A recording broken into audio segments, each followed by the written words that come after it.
downtown having a breakfast meeting this morning, so with our partners from Educate Texas and the Greater Texas Foundation. So I thank each of you all for being here. That's a little louder. I do want to provide everyone with an update of where we are at the institution, some ideas of where we're going to be, and cover a few things. And so with that,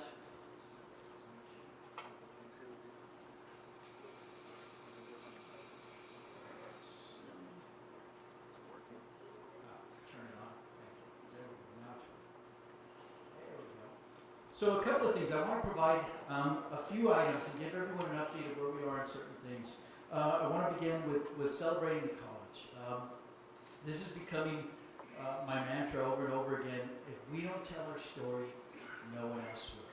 So I do want to hit some topics specific to celebrating the institution, the great achievements that each of you all leads at this institution.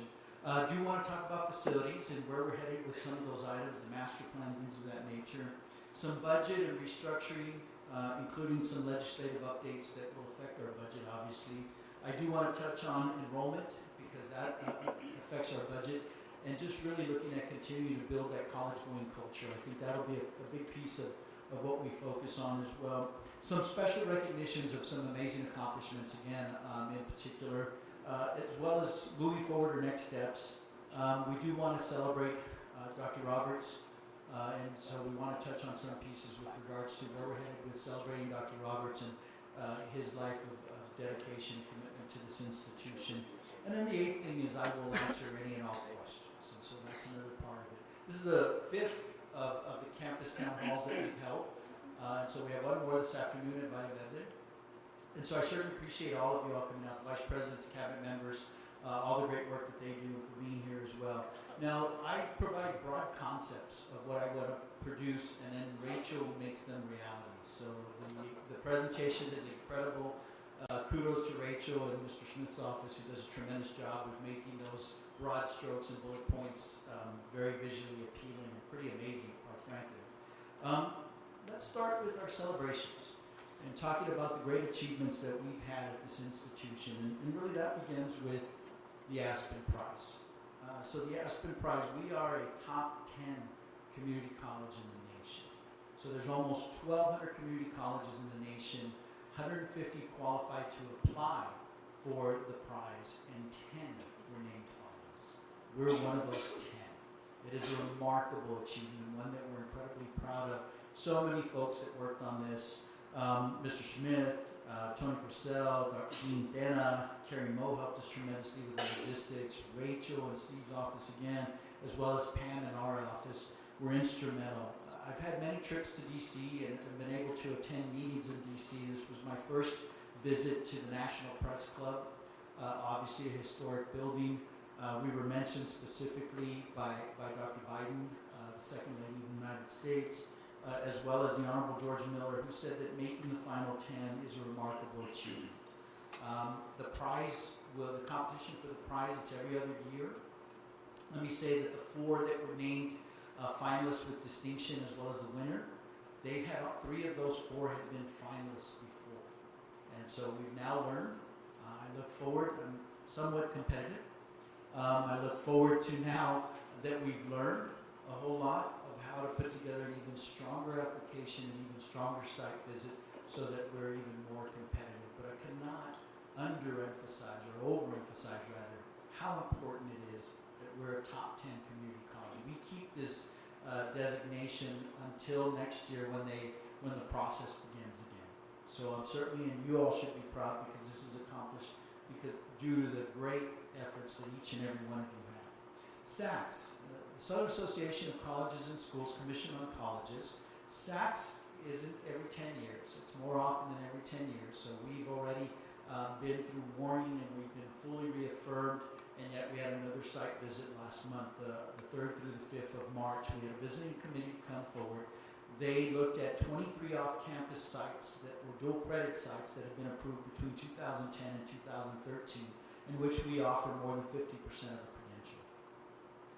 And so they came and visited 7 schools. They were here for those couple of days. There was travel issues. It took them, it was difficult for them to get in.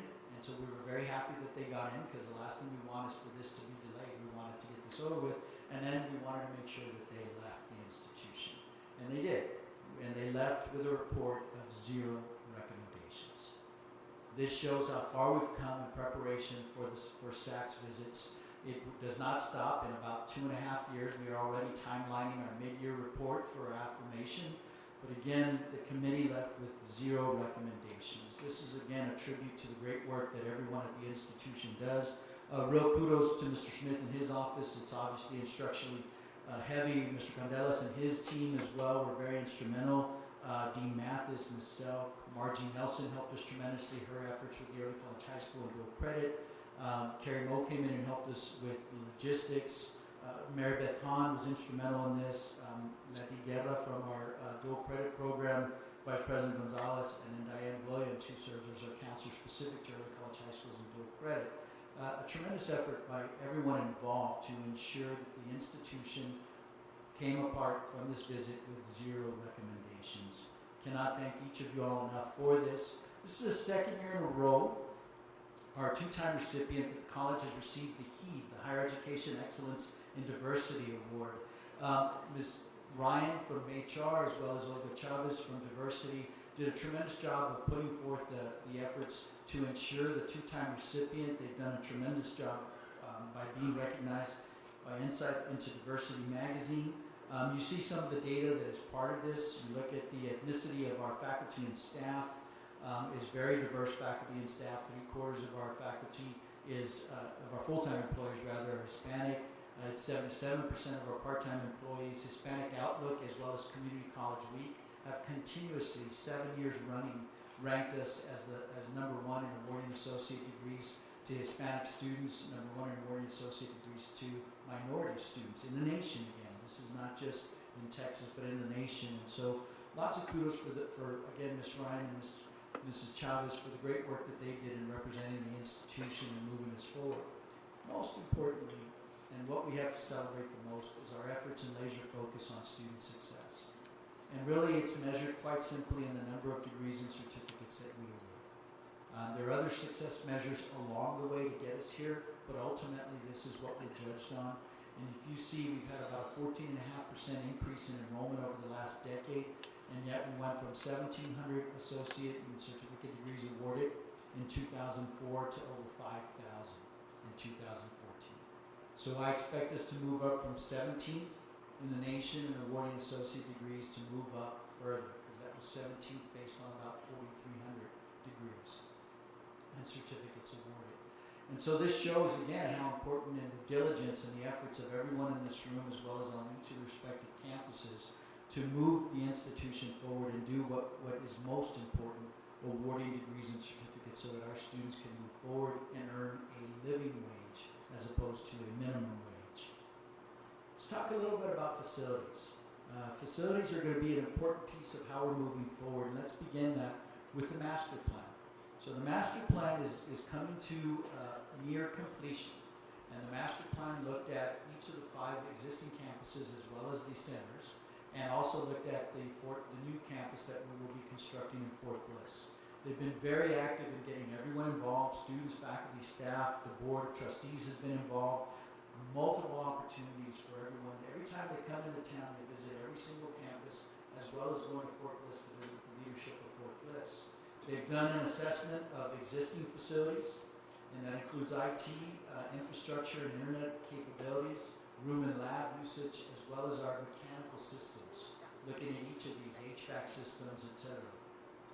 They've proposed several alternatives for each of the respective campuses. We know that all campuses will grow, and therefore we're going to need new facilities at each of the respective campuses. And they've turned around and said, here's option A, option B, or a mix of both options, so to speak. So we're looking at those. We expect them to complete the master plan in June, and then the programming of Fort Bliss by about July, August timeframe.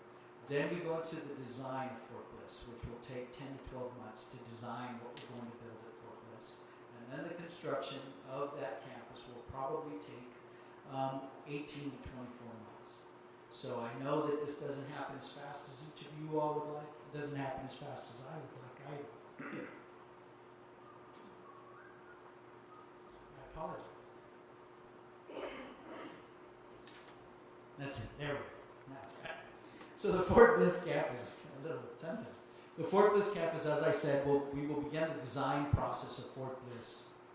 And then we have to have someone who's going to run that particular campus for us. So I would expect us in the spring of 16 to begin to look at advertising the dean position. The board is full aware that we're looking at new positions. Now, there may be existing staff that end up choosing to work at Fort Bliss, but we will have to backfill those positions at the other campuses. We are not going to rob Peter to pay Paul. We need to make sure that we have new positions, and that will begin really with the dean position that we'll begin to recruit in the spring, and expect them to assist us with overseeing construction along with Mr. Rubato and his team, Mr. Galvin and his team as we move forward in that particular campus. The Valle Verde Student Services Center is about 70% complete. And that was music to my ears of making sure that we move forward, because it's a domino effect of renovating that building, getting people to backfill that building, and then renovating other facilities to have more appropriate offices for faculty. When we hired 50 full-time faculty, the bulk of those faculty went to the Valle Verde campus, and so we need to make sure that we have proper offices for that respective faculty. We expect them to complete the construction of that by July 15. And so you actually see that some of the renovations that's taking place in that. We look forward to that being complete. It's one of the ones that I know Mr. Rubato and his team have been pushing and moving forward with as well. Some of the other construction areas. And so here's what we're trying to do. So the Valle Verde campus is by far the largest campus. It is the most space challenged campus as well. Now all 5 campuses are space challenged, but this one in particular. And so we're trying to take all indirect offices that do not have direct contact with students rather, out of that campus to be able to provide space for areas that do have direct contact with students. So the physical plant, we're relocating them from the Valle Verde campus to the ASC Building B. They will operate in very much open space areas, and so we anticipate the start date to be actually already beginning, and we expect it to be complete by June, so that we'll have that transition. When they leave the area that's on the Valle Verde campus, we'll turn around and retrofit that for use of faculty and staff that have direct contact with students. Mr. Condelas and his team are moving from the Valle Verde campus to Building A, and renovation back behind the area is going to begin to move forward. We expect again that to start this month, and we expect that to be completed by December. And then during the holidays or right after the holidays, we will do the move to bring them forward, again allowing additional space at the Valle Verde campus for direct contact with students. Dr. Hiron and her team, the data center renovation, that's in progress. We expect that to be completed in August of 2016. The Trans Mountain Student Union building, we are in the planning. We're still pending the bidding process, but we will be moving forward with that. And then finally, the HVAC in 1309 art classroom and studio offices, that design is 90% complete. When the design is complete, then we will begin the process of bidding for construction to move forward with those respective areas as well. Some of the budget items. Do want to go over some of those items because I know this is important to everyone as well. Some of the cost saving or restructuring that we've done as well. So one that's important to everyone I know is the Comprehensive Compensation and Classification Study. So JATS, I know each of the VPs have been working on those diligently. I still need to complete the last few for me.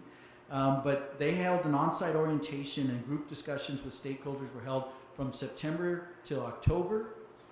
We had dedicated session with faculty and coordinator representation.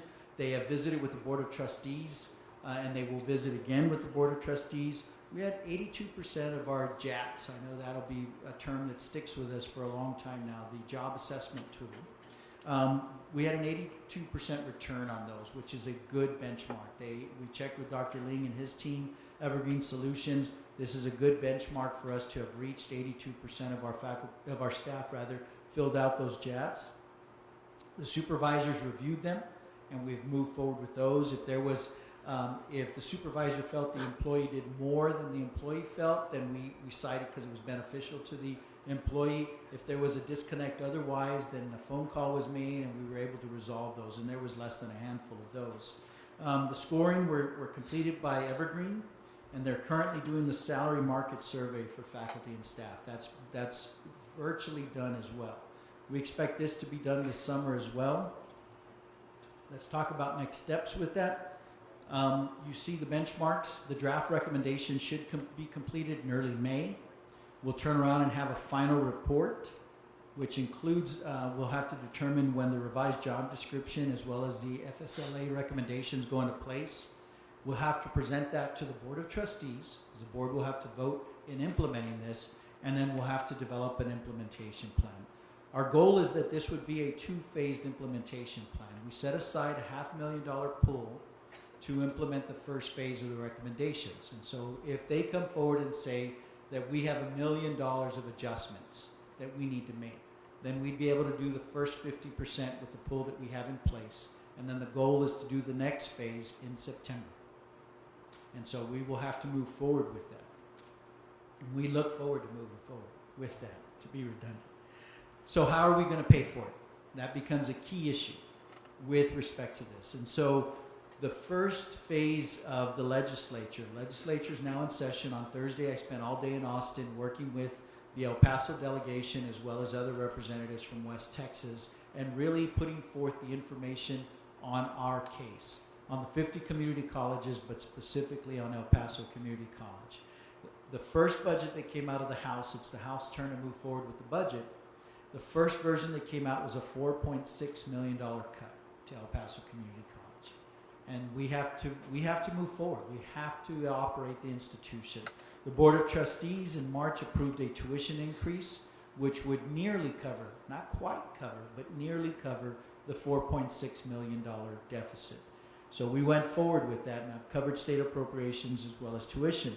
Now that's an actual copy of the article that came out when we raised tuition. I was in Board of Trustees Institute with Chair Fierro and Judge Haggerty. We were in Santa Fe, and Austin Community College was represented by Dr. Rhodes and a couple of his board members, and the paper went ahead and said EPCC approves tuition increase, and that's the actual picture they used. So it's a picture of Dr. Rhodes and Dr. Natalicio. So I thank Dr. Rhodes for taking the hit for me on us raising tuition. So I appreciate the Times using old pictures in those cases. And they did, and so that was part of what they did. Now, there's a perfect storm, so to speak. So the tuition was cut, not tuition rather, but state appropriations were cut. In 2011, during the Great Recession, the 50 community colleges saw the largest enrollment in history. We continue to be the largest sector of higher education in our state.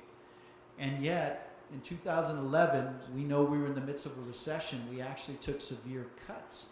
Each of the institutions took massive cuts, K through 12 as well as higher education. The growth that we had in 2011 would have accounted, just growth, $350 million of appropriations that the 50 community college saw zero of. 2013 was a better session. We saw, we codified health insurance. So at one time, the state covered 82% of our health benefits. We codified that it would be a shared responsibility, so it's 50-50 now. So that still means we saw 32% reduction in state covering our health benefits.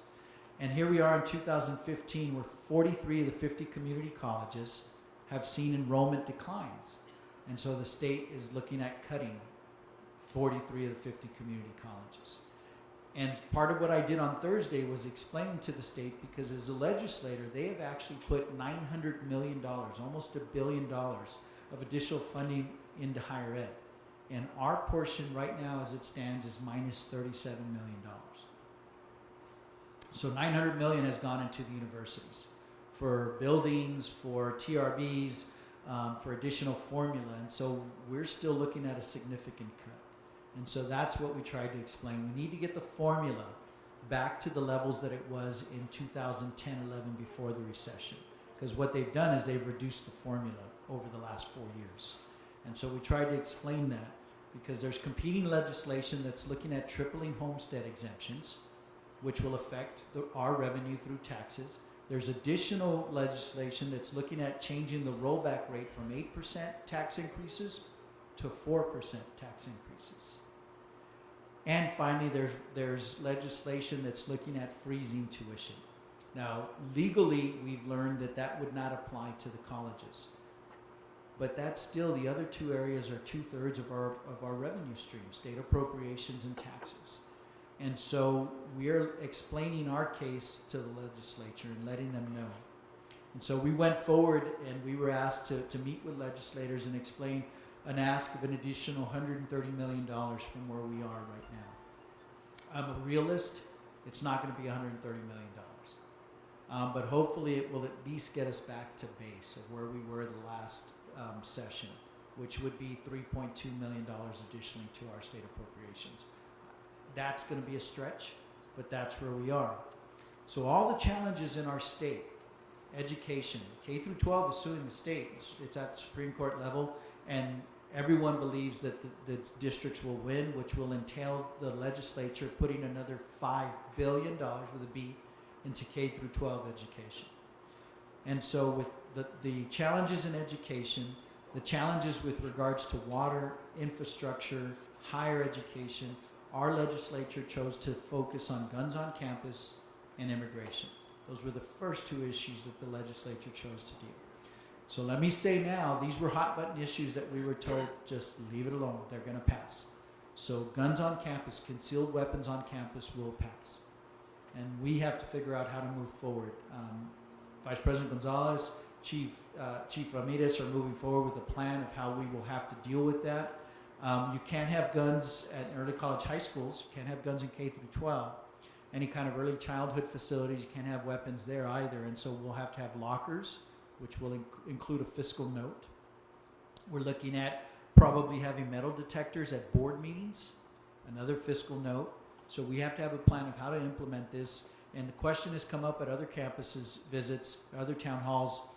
What about faculty and staff that have concealed handgun licenses? You are allowed to carry as well. It doesn't apply, it applies to everyone. And in fact, if you try to designate, we had asked for local control, that our board would be able to determine what's best for this community college, and that will not be allowed. And we are not allowed to restrict either. In fact, there'll be fines if we try to restrict. So we have to deal with the law that's going to pass and how we move forward with that. Open carry just passed the House, actual open carry. So we'll have to figure out how to deal with that.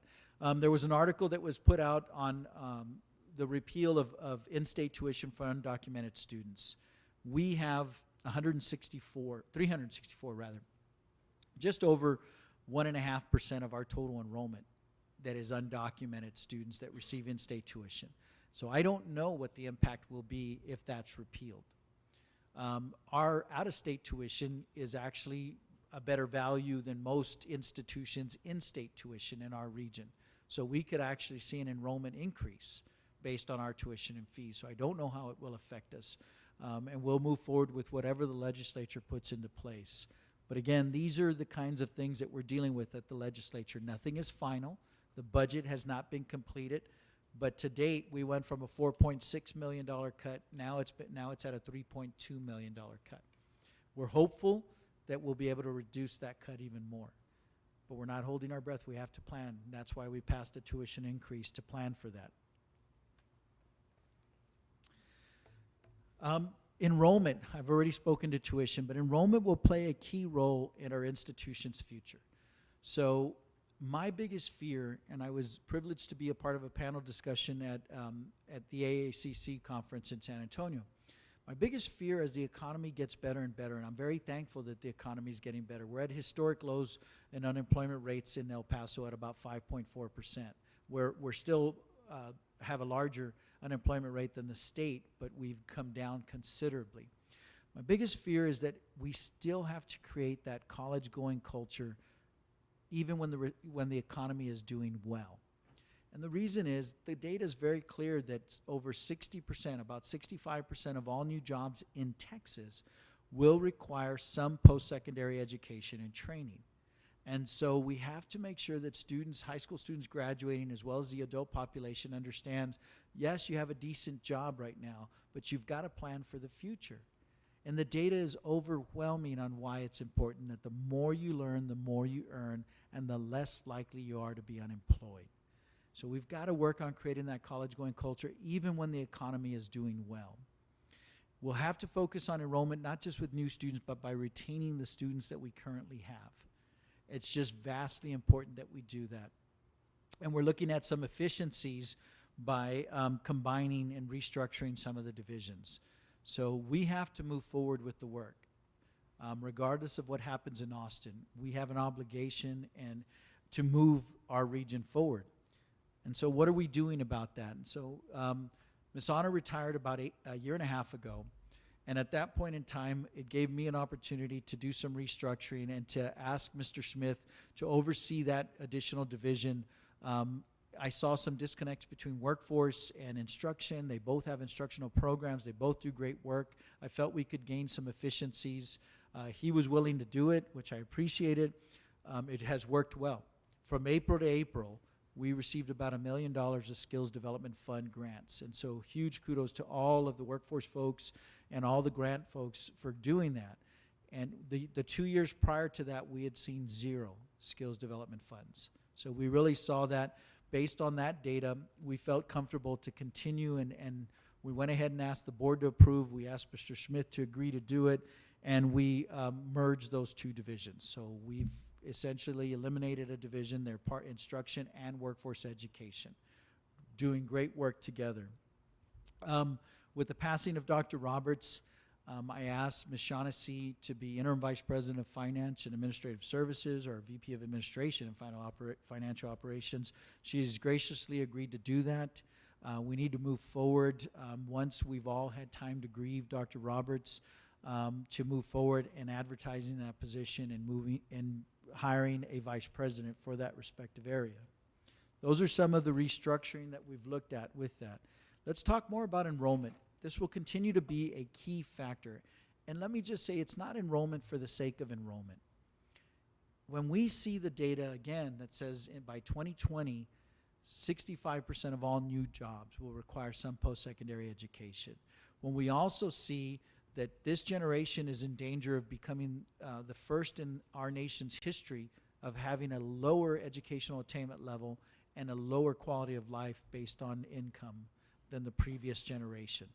This is the first time that we're in this kind of situation. And so we need to make sure that we create that college-going culture. I know that you obviously can't read this data. I can't see it either. But let me just talk to you a bit about the data.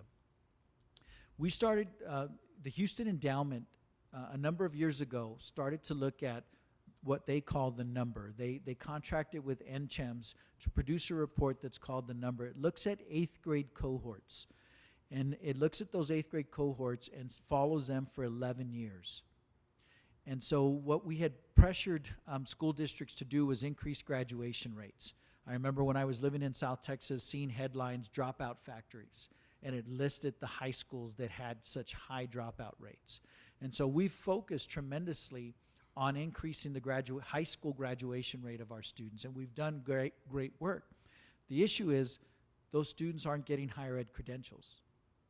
And so when we see, the whole reason that Closing the Gaps exists is because Steve Murdoch and Perriman, I forget Mr. Perriman's, he's a world-renowned economist out of Waco, of all places. They looked at the data, and based on the data of our state, they produced the Closing the Gaps report, which said the tale of 2 states and 1 million more jobs. So if we close the educational attainment level and the gaps between minority populations and the majority population at that time, the Anglo population, because no longer we're a minority majority state now. But if we were able to close the educational attainment gap of those students, we would see 1 million more jobs and $60 billion of revenue. This is back in 2000. That number continues to rise. And so what this does now is to look at those 8th grade cohorts and measure them 11 years later. 5 more years of 8th grade in high school, and then 6 years to receive a credential. So when we started looking at this data back in 1996, so it went through 2007 cohort, the state of Texas had 51% of 8th graders enroll in higher ed when they graduated after high school, get into higher education, and 17.7% of them received a credential 6 years later. In El Paso, 50% of our 8th graders enrolled in higher ed, and only 11.1% got a credential 6 years later after enrolling. So let's look 8 years later and look at the progress of the state as well as the progress of our region. So the state now sees 53.2% of those 8th graders graduating from high school and enrolling in higher ed, and we now see credentials at 20.3% that receive a credential. Our region has gone to 55% of our 8th graders enrolling in higher ed, and we've gone up to 16.7% of our 8th graders getting some sort of credential. So we've made marked progress. In fact, we've outpaced the state. We've closed the gap of 6.6% to 3.6%. So we've made great progress, and we have to make more progress. I read a recent Yahoo article that indicated the 10 wealthiest cities in the United States. It's not all about wealth, but there's so much benefit that come, not at least a living wage. There's so many benefits that come with it. The more likely you are to be volunteering, to be socially involved, to vote, the less likely you are to be unemployed, to be utilizing social services. And in those 10 cities, the average baccalaureate degree attainment was 41%. We have less than half of that in El Paso. And so there's lots of work for us to do to create that college-going culture and to ensure that our students graduate once they come to college. So it's not just enrollment for the sake of enrollment. We're looking at building the tax base, of building the next set of leaders in our community. So what are we doing about retention? So the Early Alert program is something that the counselors led by Sandra Lujan have put in place with the assistance of Dr. Hiron and her team. DropGuard is a software system that they're utilizing, and it is a retention strategy for first-time in college students. We launched it this spring. We see promising results, and so we're looking at scaling that to the other 4 campuses and moving that forward. It's an integrated support system, and it connects resources. We have incredible resources at the institution, effective initiatives, and we want to make sure that these students are utilizing those. And so this allows us, for instance, if they're in a class and they have excessive absences or they're not doing well, to impact the student while we still have them. So the faculty member will hit a key or input information into DropGuard. It will go to our counselors, who can then reach out to that student and follow up and see what the issue is and try to get those students to move forward. We're continuing with implementing a case management approach to advisement with these students that would be assigned a counselor and identify these students so that, again, we facilitate their success while we still have them. A retention tool that we look forward to more promising results. We held a Achieving the Dream Student Success Summit.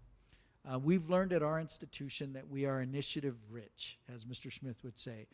We have the population that we serve, the results that we've been able to achieve, that you've been able to achieve through your hard efforts, makes us an optimal place to do additional student success initiatives and have the opportunity to look at additional grant opportunities.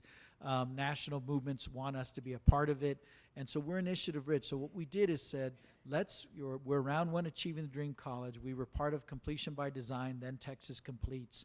Let's hone in and look at where we're seeing the largest impact on student success, and let's make sure we scale those efforts. And focus on a handful of really important goals and really important initiatives and scale those to impact the most students available. And so we've been working on this, and we use the framework through Completion by Design, which was connection, entry, progress, and then finally completion. We looked at all the student success initiatives in each of those buckets, and then we determined which one are we seeing the largest return on investment. And those are the ones we're going to scale as much as possible. We're going to then measure them utilizing Serrata and data, our dashboards, as well as Serrata, which is a predictive analytics tool that, again, Dr. Hiron and her team are implementing at the institution. Workforce and continuing ed. Again, I spoke to earlier the number of skills development funds that we've been able to garner over the last year or so. And we have another $2 million that we have in the hopper that we're looking at working with TWC and local businesses to provide additional training to employees of the region. An example of this is the veterans, the veterans grant that we have, TWC Veterans Grant, which was just over $250,000 in IT training. 50 of those veterans have completed the training to date, and it is a TIA and Cisco certification. 15 have received the industry certification already. And these will allow them to earn a higher wage in the jobs that they hold and have better employment opportunities. So again, a key piece of us moving forward and providing those training opportunities for our region. Dual credit will continue to be a focus for us in the expansion of dual credit. The legislature has realized how powerful dual credit is. There's many bills to move forward with stripping the limits on dual credit. It used to be 6 hours per term for juniors and seniors who qualify. Representative Rodriguez out of Travis County has a bill to strip that limit so that students can have more than 6 hours per term. They have to qualify for the courses, but have the opportunity to have more. The data is really clear on the power and the benefits of dual credit. So taking as little as one course, they then have a persistence rate of over 88% from freshman to sophomore year in college. 5 years later, 49, almost 49.5% of them have a baccalaureate degree. Over 55% have an associate's degree. So again, remember, we're trying to increase those cohorts and get beyond the 17.7% of those 8th grade cohorts having a credential. This is a proven way of doing that. And so again, you see the more hours they take, the more likely they are to persist and graduate 5 years later with baccalaureate degrees or associate degrees. Again, increasing the educational attainment level of our region, and this will play a key focus on that. We measure how well they do with us. And so what we show is that we get about 54% of all prior dual credit students within 4 years of taking their first class. So that could be as a freshman, if they're early college high school students, a freshman in high school, or as a junior in high school if they're a traditional dual credit student. So we receive on average 54% of those students. And so I know that I've been challenged, well, we would get them all. But the data shows we've never gotten them all. UTEP gets a significant share of that top 2 quartile of students. Those students go to other institutions in the state and region. And so this shows that we do see success with it. And those students, when they come to our campus, their success rates range between 87 and 89%, A, B's, and C's in their courses. These students do well. So what else are we doing about dual credit and the dual credit focus? We held our first annual dual credit conference in November of last year. We're having our next one in October of this year. I want to make sure everyone knows they're our course. This is what the SACS team came in to ensure, that our dual credit courses, when they came in and visited, that it's a college course.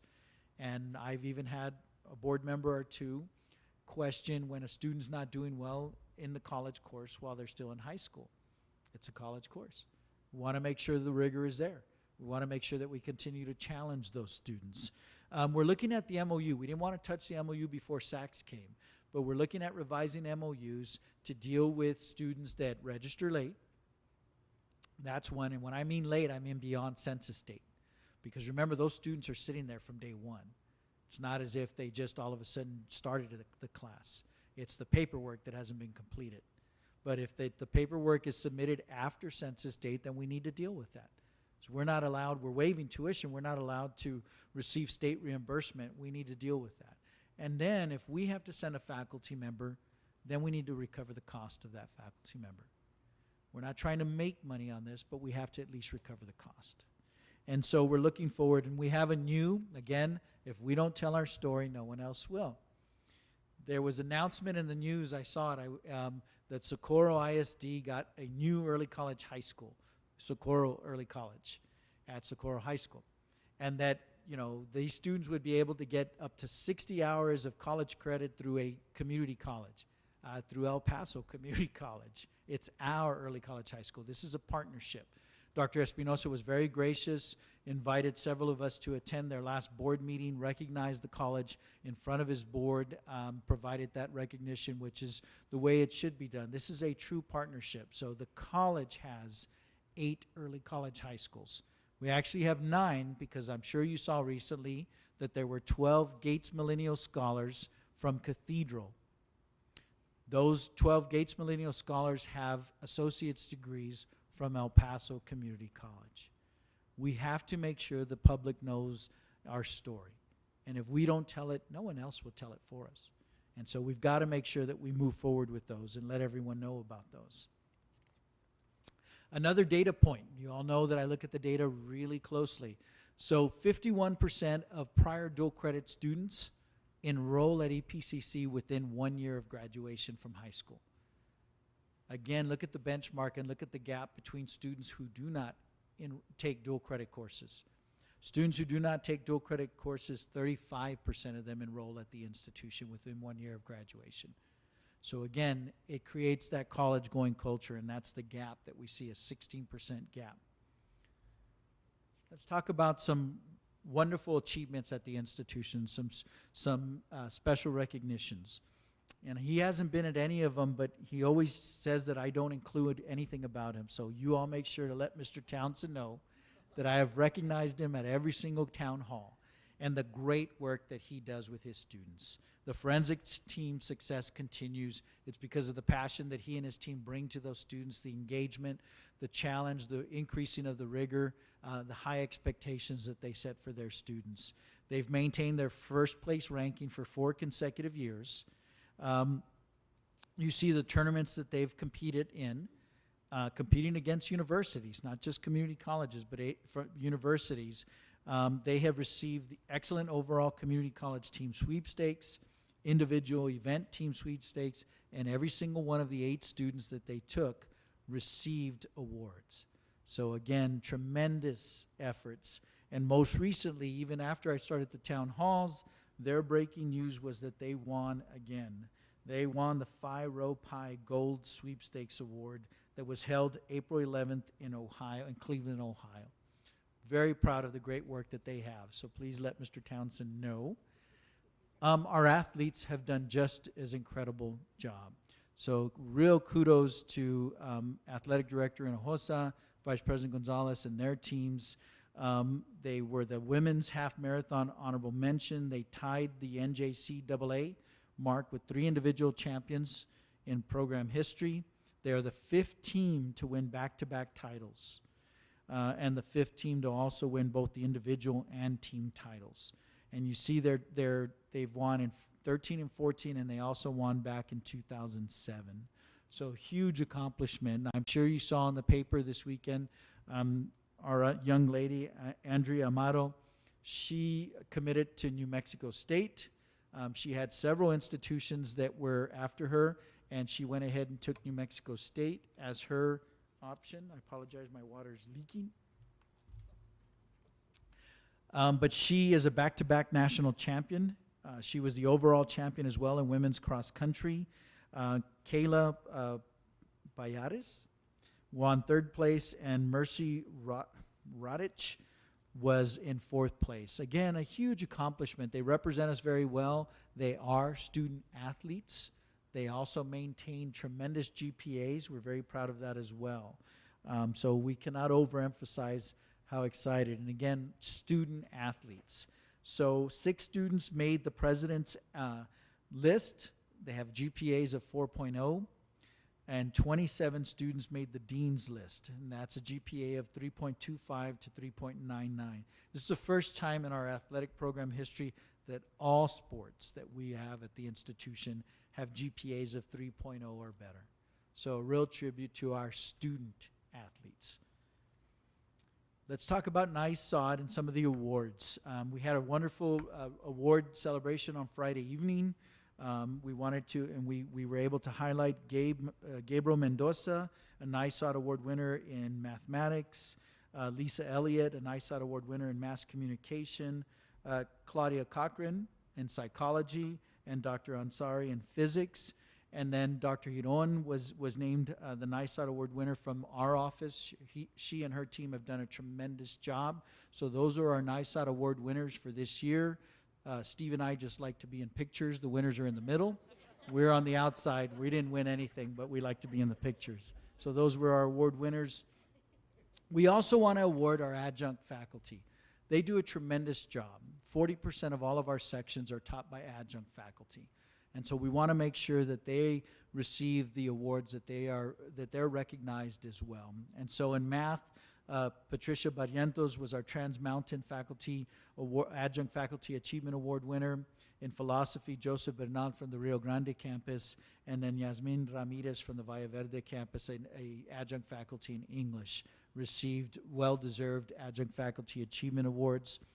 Our employees of the year, Doug Shermer from IT was our professional staff employee of the year.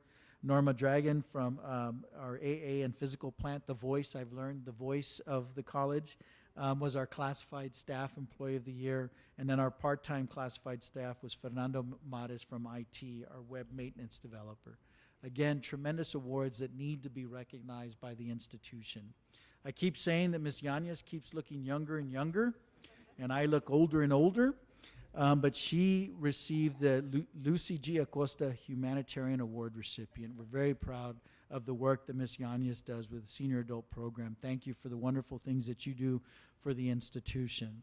It is an election year, and so I need to let you know Judge Haggerty ran unopposed. So Judge Haggerty will be a trustee through 2021. He's already the longest serving trustee in the college's history, having served for over 20 years now, and he will be serving for another 6 years, and I look forward to working with Judge Haggerty.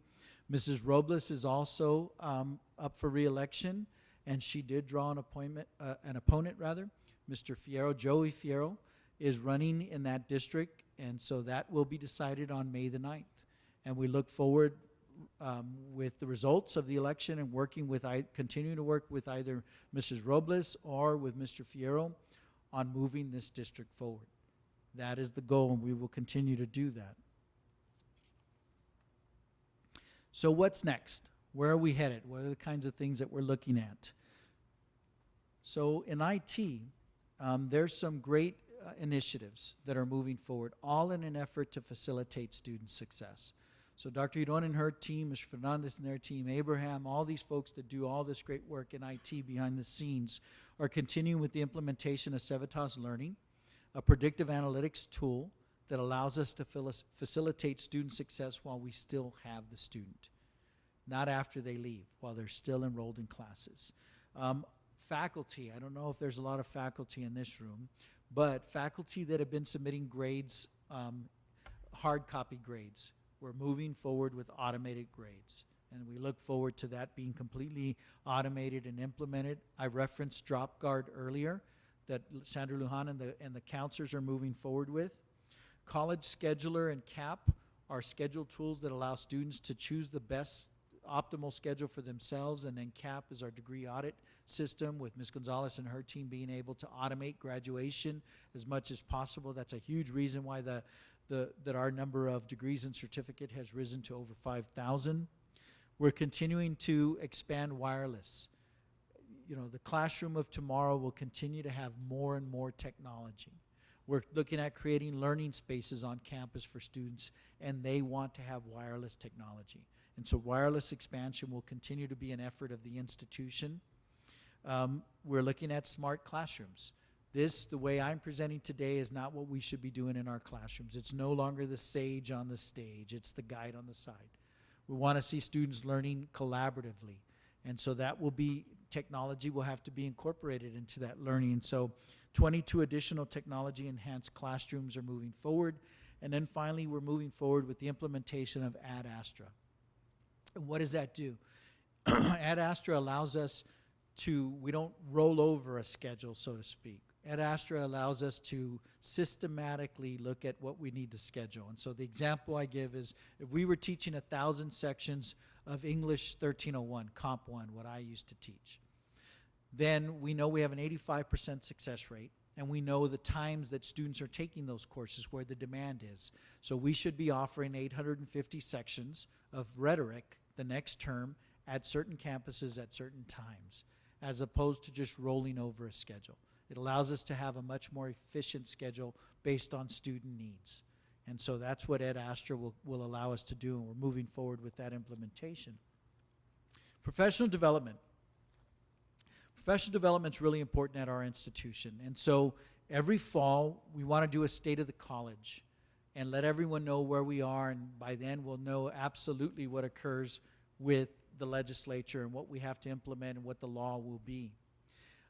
In the springs, we like to do town halls to make sure that everyone knows and gets an update of where we are and where we're heading. And so we will have Professional Development Day in the fall. In the morning, workshops will be determined by each of the respective vice presidents. This is the day that there will be no classes between 8 and 5:30. We will have evening courses, but between 8 and 5:30, there will be no classes. We're going to stream this one. So we, in the past, have utilized the Centennial.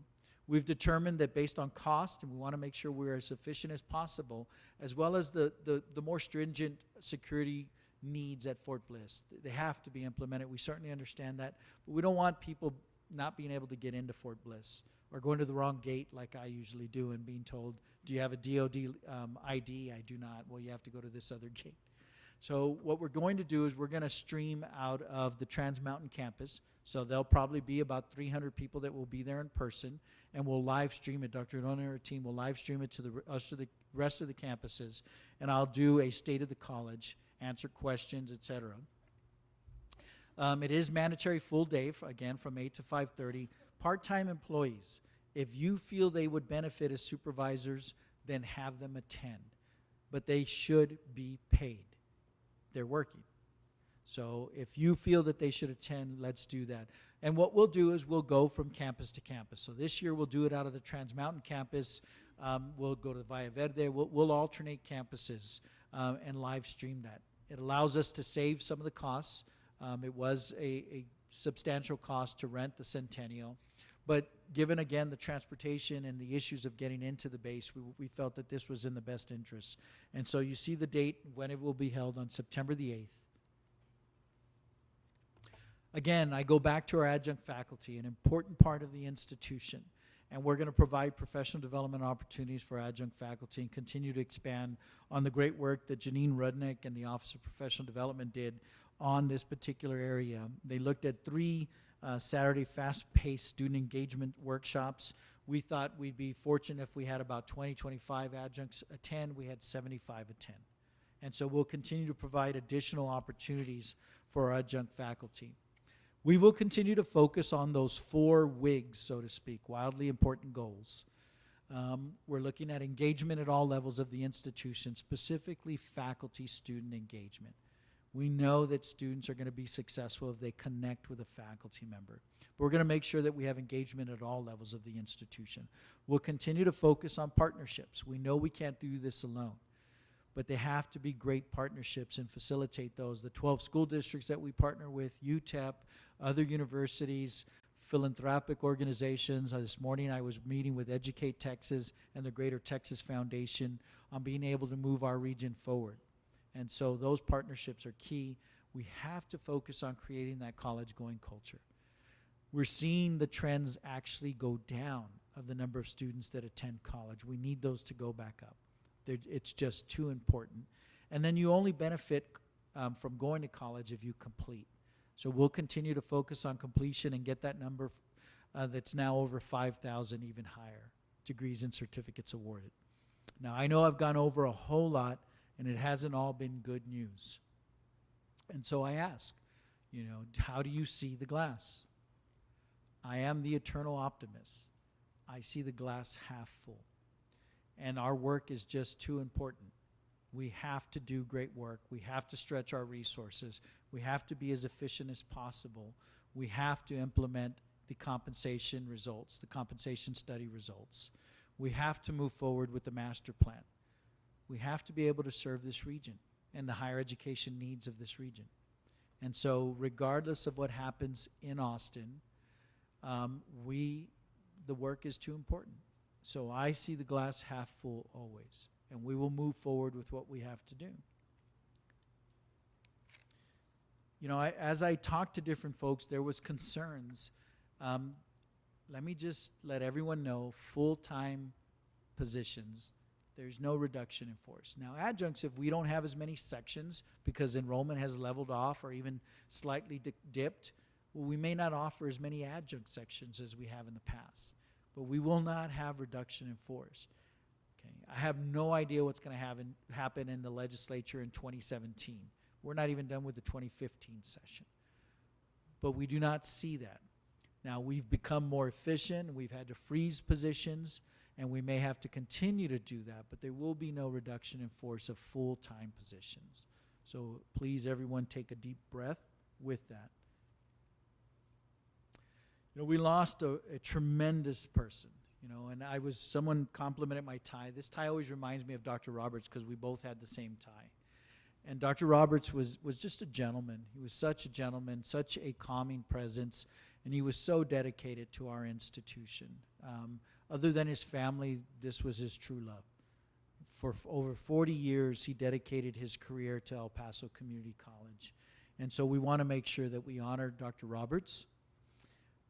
We will have right here in the auditorium on May the 7th, we will have a memorial ceremony recognizing Dr. Roberts and his many contributions.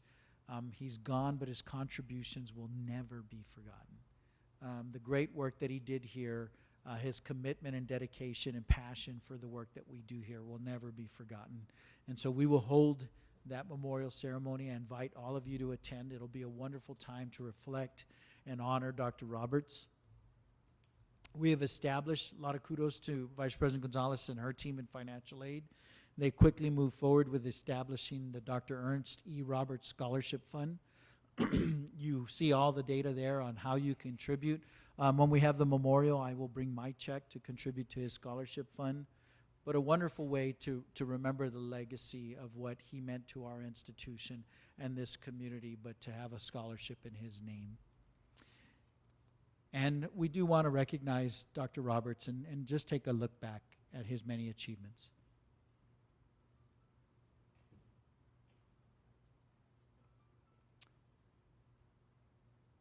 Do we have music and audio, gentlemen?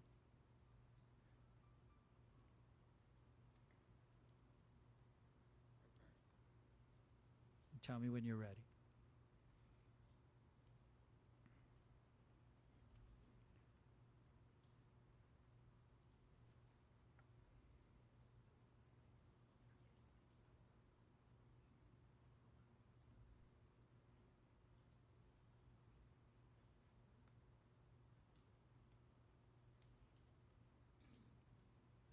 Yeah, we'll just click to the next one and it should go.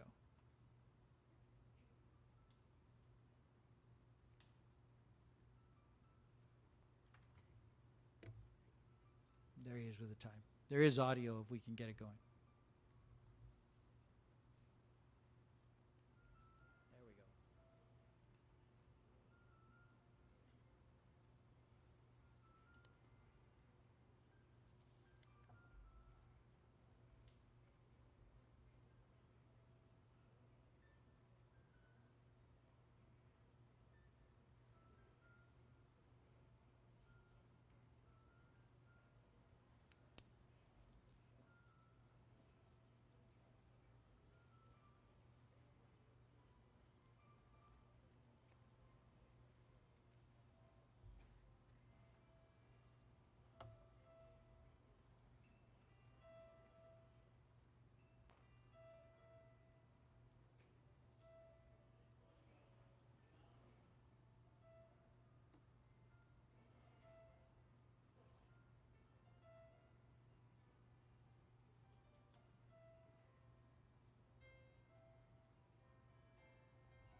do encourage you to attend on the 7th and to really honor Dr. Roberts.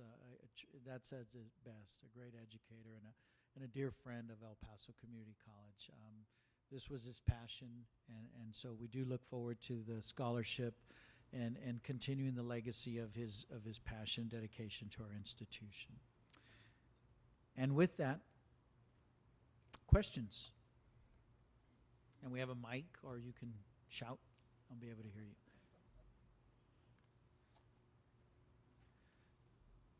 No questions.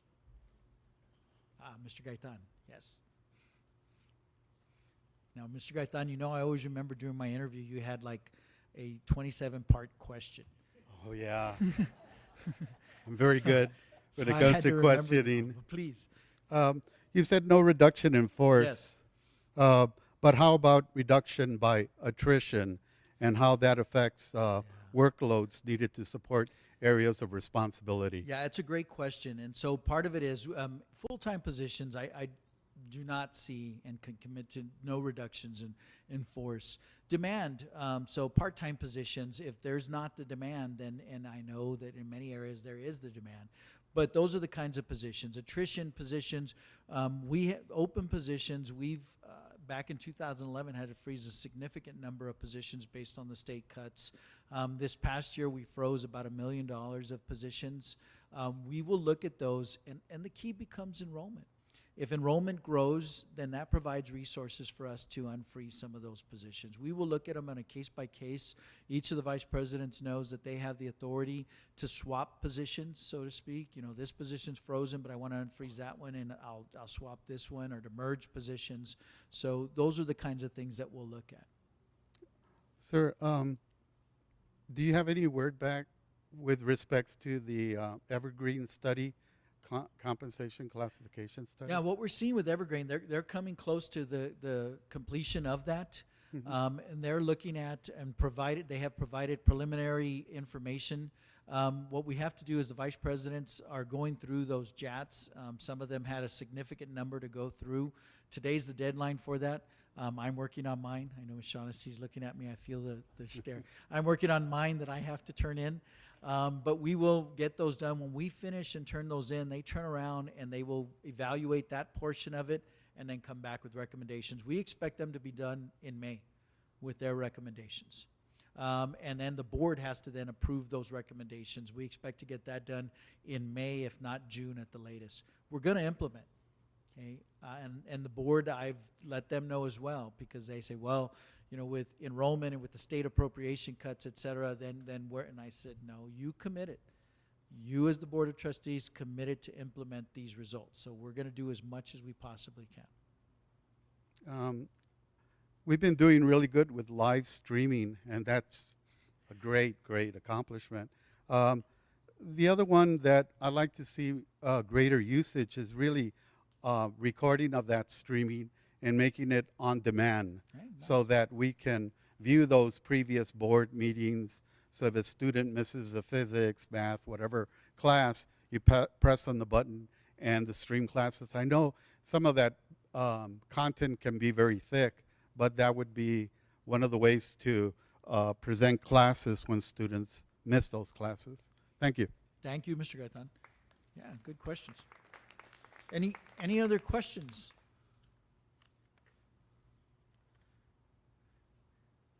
Going once. One of the other things that I thought Dr. Roberts did really well, and that I want to make sure that I always do, you know, this institution only is what it is. We're a top 10 community college, an Aspen Prize finalist. It is what it is because of the work that you do, because of how dedicated each of you all is to what you do at the institution. And so I can't thank each of you all enough for the great work that you do on behalf of the Board of Trustees, on behalf of the students that we're privileged to serve. Thank you for the great work. We'll learn more. As we learn more, incredibly transparent. There are no secrets. So I will share anything and everything that we learn through the legislature. I didn't get to visit with the delegation. I got to visit with 4 of them in person. There were 2 I didn't get to visit, but Friday morning on the 7 a.m. flight back home from Austin, I sat across from Representative Marquez, and so we had an hour and a half to discuss many of the items. So I was able to reach 5 of the 6 legislators. She does not believe that the conferees will be able to settle the budget, and that there will be a special session that will be called. And so if that's the case, then we'll spend even more time in Austin as necessary. But again, thank you so much for the great work that you do. Have a great rest of the spring. We're coming up on the end. And so here comes commencement, and then we start the process all over. But thank you all so much. Have a great day, and thank you for all that you do.